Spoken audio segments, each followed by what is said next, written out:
Hi, welcome or welcome back to my channel. If you haven't been here before, my name is Emma, and welcome to what is going to at least start as an episode of What Grinds My Gears.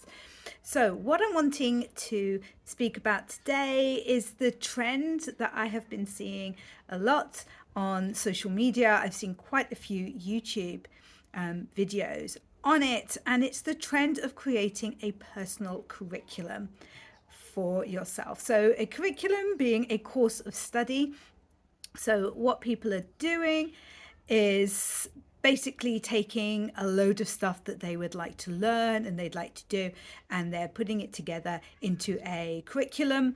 It started with the whole back to school thing back for people in the US. I think the kids go back to school in August there, but here in the UK it's at the beginning of September. So I am a little bit behind with this trend, but the cool people always turn up a bit late, so that is fine.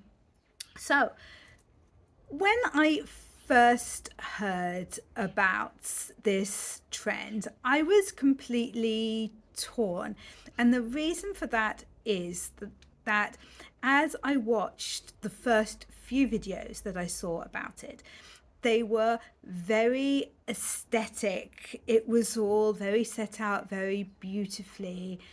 And you had people making spreadsheets or using gorgeous journals with all the colors and setting out all these different courses that they're going to do, things they're going to learn, things that they're going to practice every day. And I was just like, who on earth has got time for this?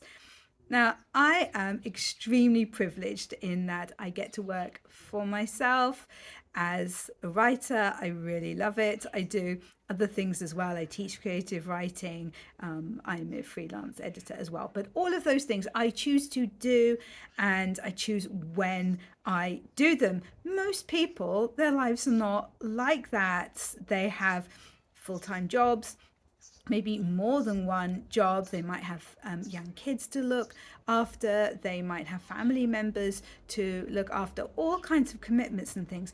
Who on earth has, I mean, these people, some of them were talking about like 2 hours a day that they were going to spend doing these things.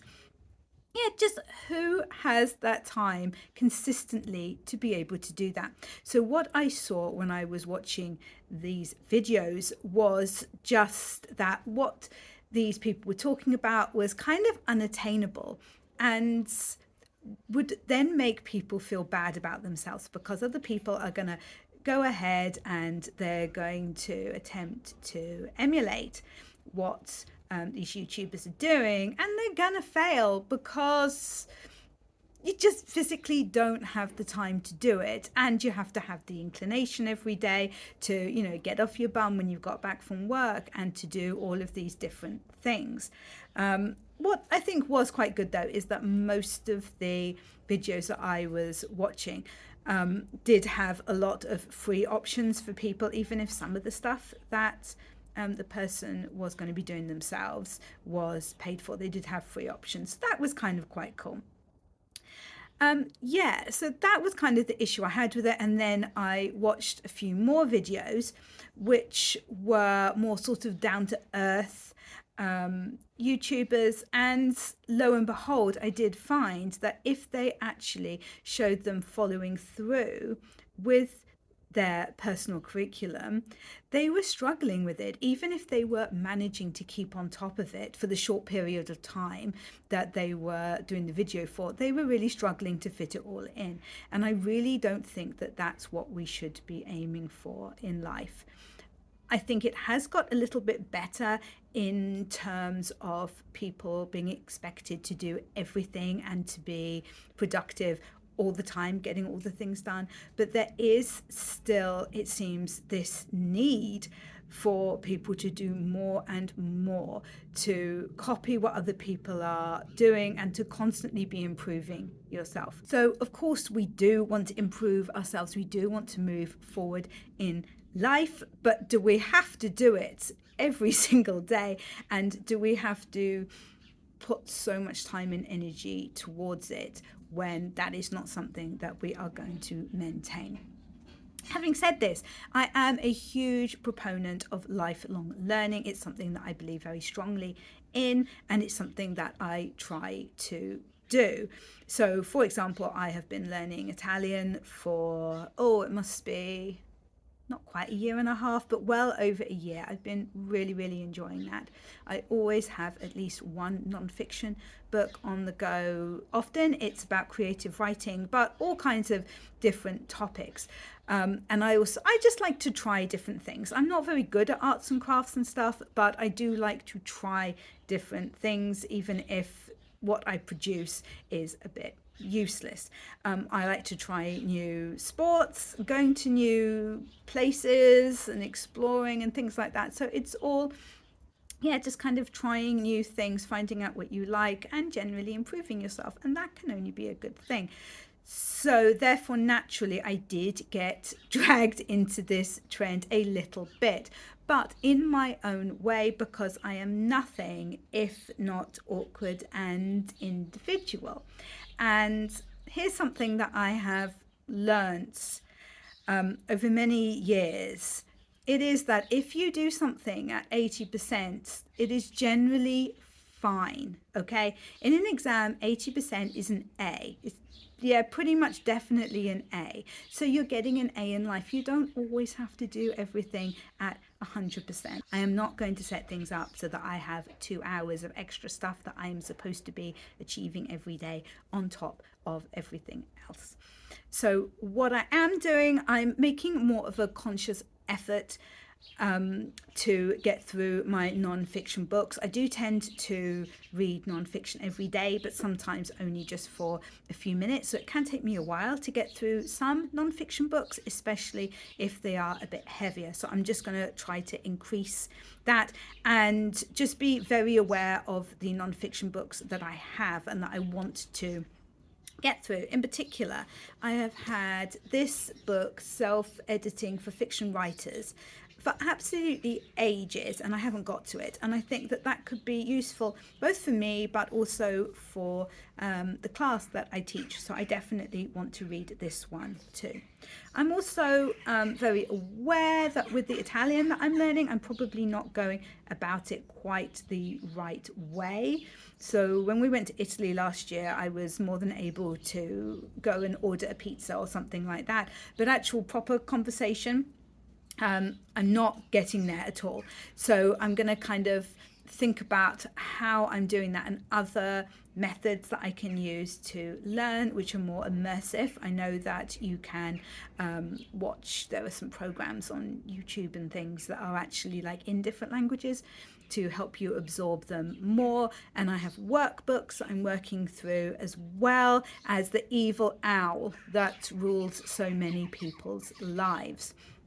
Another thing that I'm doing, and this really is a very good byproduct from this trend, is I'm finally getting around to doing some of the little courses that I have been saying for years that I would like to do.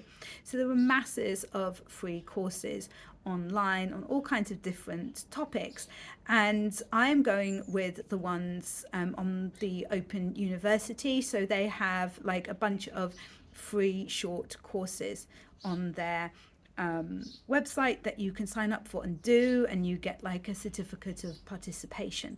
So I've just finished my first one, and that was called The Psychology of the Villain, and it was completely brilliant. It was so interesting. People are crazy, absolutely crazy. When there was like a group of 19-year-old students, and they were part of this study, and they were asked to read the scene in Twilight where Edward explains what it's like to be a vampire. So they read that, and then they went away, and then they came back, and they were given this big questionnaire to fill in with all kinds of different questions. One of those questions, though, was whether they thought that they had sharper teeth than other people. And the proportion of people who said that they thought that they had sharper teeth after reading Twilight compared to what you would expect from the general populace was just insane. This is why I love learning stuff like this. Completely bonkers. A lot of it was quite useful for my writing class as well as just being of general interest. So yeah, I finished that one. They're supposed to be 4-week courses, I think, but I'm not worrying about that. I'm just kind of doing a bit when I feel like it. I think this one took me 3 weeks, maybe 4 weeks, but that was fine. And I've just signed up for another one, which is about art in the Renaissance period. So yeah, that should be really good as well, because I didn't actually mean to go for a kind of writing related one as the first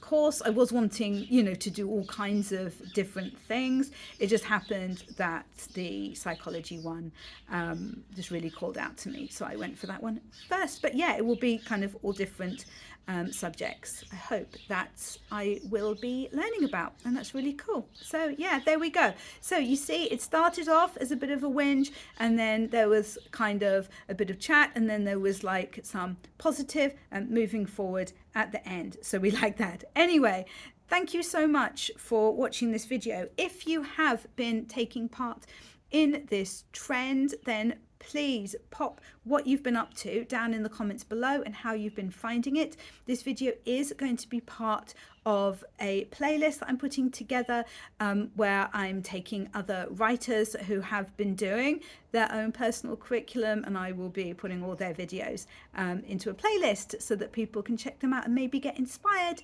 to learn some different things. If you enjoyed this video, please make sure that you give it a thumbs up. And also, if you are not subscribed to this channel, why aren't you? You should, because we have a lot of fun here, and I will catch you in the next video.